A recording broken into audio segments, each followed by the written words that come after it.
You're watching Canadian Muslim News on Muslim Network TV. From Toronto, Ontario, I'm Catherine Bullock. Assalamu alaikum and greetings of peace. Today, a conversation with Kirk Dunn, a textile artist, about his interfaith art project.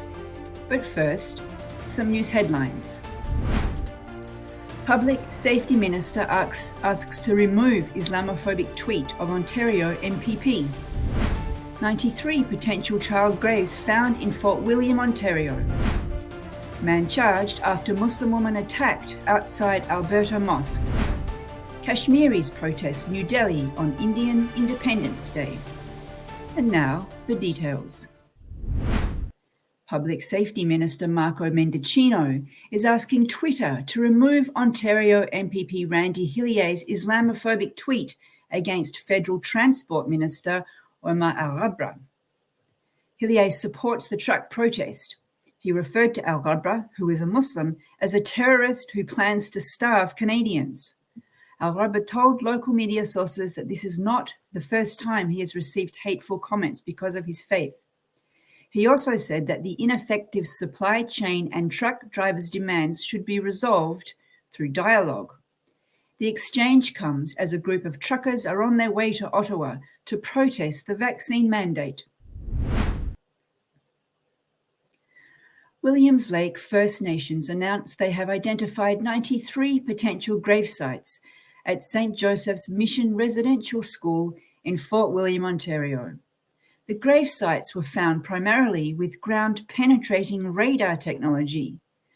Leader of the investigation into the former residential school, Whitney Spearing, said that confirmation of the child burials is only possible through excavation.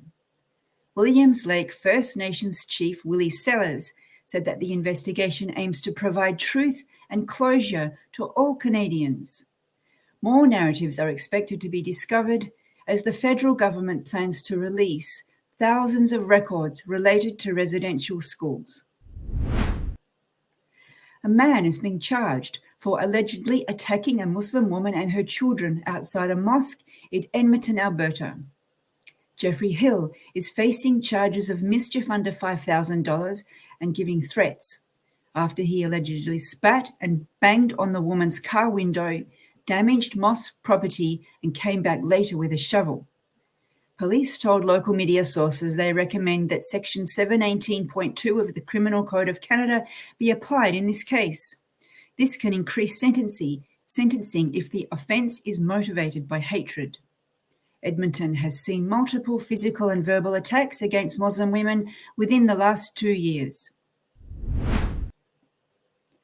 Kashmiris across Pakistan and Azad Kashmir observed India's Independence Day yesterday as a Black Day to protest New Delhi's withdrawal of the decades-long special rights of the disputed Jammu-Kashmir region. People gathered at rallies and protests in Pakistan-administered Kashmir. In Pakistan, Black Day was observed on the government level, with national flags hoisted half-mast at Parliament, the presidential and prime ministerial residences, and other government buildings, state-run Pakistan television reported. In related developments, Pakistan has also downgraded diplomatic relations with India, suspended trade, and expelled the Indian High Commissioners. And that's it for the news. If you've ever wondered how knitting can be connected to an interfaith project, then stay tuned for our interview with our next guest, Kirk Dunn. Welcome to the show.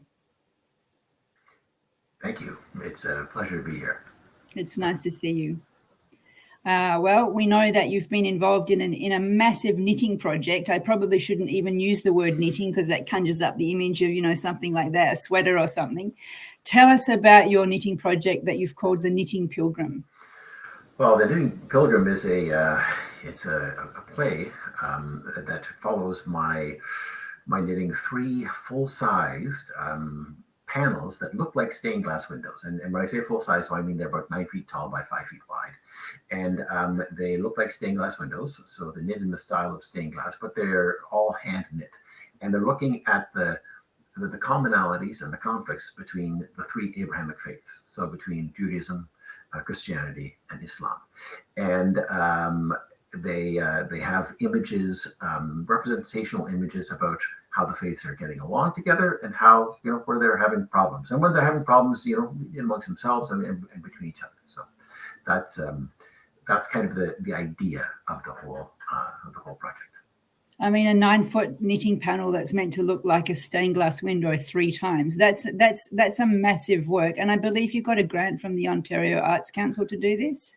I did. I got I got a grant from the Ontario Arts Council to do that through the Chalmers Foundation, and it was quite a large grant to begin with, and I think it was about $45,000 when I started in 2003.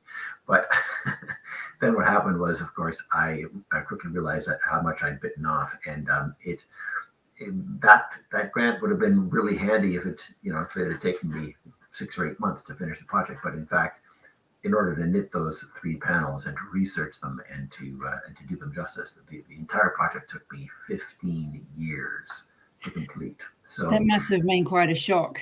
Yeah, it was. It was not in the plan. I thought originally it was going to take me 10 months to do the whole thing. I just thought, probably 2 months per panel and a little bit to research it. It'll be fine. But no, it was quite more in depth than that.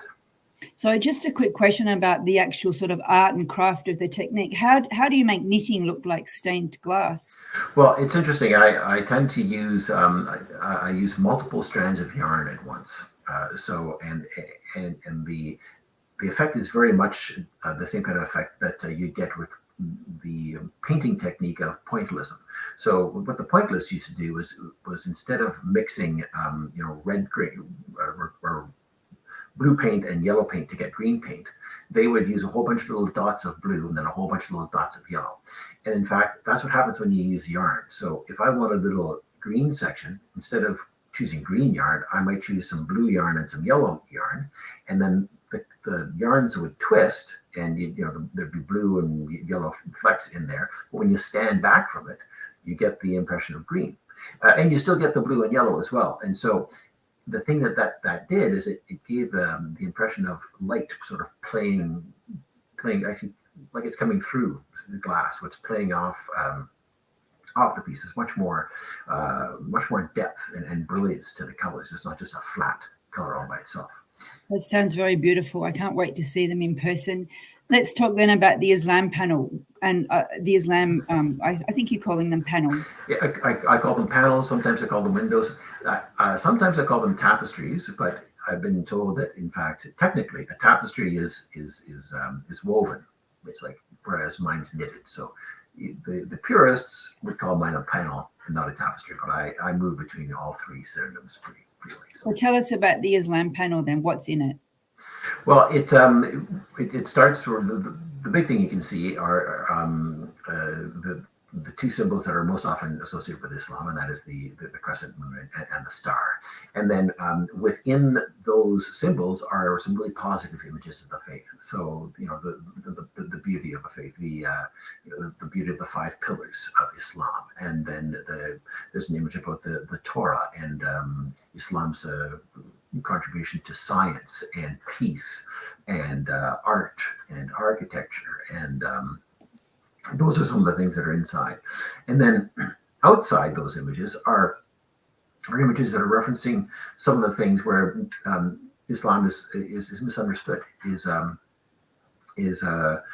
struggling to be heard, and there's some things about the history that need to be explained and seen in context. And so, for example, there's this one section that has references a conversation I had with a woman about Islam. She said, we have the best faith with the worst press. And so this section has got a TV, to represent the press, Western press and media, and then inside it is an image of the world that looks like a little bomb with a fuse on it, and so this idea that Islam is all about jihad and holy war and all those kinds of things, and that's very much the image that Western media is pushing and full disclosure on this, you're also preparing, I mean, you have a website where you have a little documentary and you have images of these panels, and you're also preparing interviews about each panel. Each big panel is made up of smaller images that you're describing. And just full disclosure for the audience, you're putting together interviews of people based on those. And I was one of the people who in the summer, before we started Canadian Muslim News, I spoke to you about that image of the great religion with the worst press. Right. Now, we don't have a lot of time left. I just want to ask you if you want to share with us any memorable moments that came to you over these 15 years. The thing that my experience with this, I think, is an experience that we all have. My experience around this project was an experience of overcoming fear, because I think fear gets in all of our ways. Because I didn't know anything about Islam when I started, and of course I was terrified. I was afraid I was going to offend people. I was afraid I was going to make people angry. I was going to say something stupid and dumb. And in fact, of course, I did. I made a fool of myself on a regular basis. I at one point went to the Islamic Dawah Center, and I spoke with Imam and a gentleman came up to greet me to begin, and he said, "Assalamu alaikum." And of course, I completely panicked, and I'd studied, the proper response to it, and I was trying to be ready for it. But in my terror, I froze, and the word that came out was "Auf Wiedersehen." So I just looked like a complete idiot, and it was anyway. So I made a lot of those mistakes through this experience, and yet I wanted to encourage people with my example, which is we don't need to be afraid, and that fear gets in our way, and we can when we overcome that and realize that it governs a lot of our misunderstandings about the relationship between the faiths and even within the faith themselves. And hopefully he had a good Islamic hospitality and got over that and wasn't rude to you. We hear sometimes stories of people going into the mosque and not being treated well, so hopefully that wasn't your experience. Oh no, it was fantastic, and they invited me to stay for prayers afterwards, and it was a beautiful, moving experience, and I had a wonderful time. So yeah. Did you have any negative pushback? I know that there are people who feel that Islam is sort of taking over in Canada and bringing backward values. I haven't had any of that pushback in myself. I think one of the things that I do with the play that we wrote about my experience, my 15-year experience, it chronicles my travels, my hopes and how I got places, and the audience sees through my eyes. We bring up all these things. We think of like, is Islam trying to take over? And are there fatwas everywhere? And what's going on? And these are questions that I had in my fear and in my ignorance, my not knowing. And we deal with them in the play. And so the people who see the play, if they come in with those ideas, they leave saying, wow, that was really interesting. I learned a lot, and I'm not nearly as afraid or upset or concerned as I was. So, and unfortunately, we have to leave it there. But we thank you very much for coming on the show and sharing with us about the Knitting Pilgrim Project. My pleasure, Debbie. Thank you so much for having me. You've been watching Canadian Muslim News on Muslim Network TV. Stay tuned for our next episode. Share, like, and subscribe. God bless.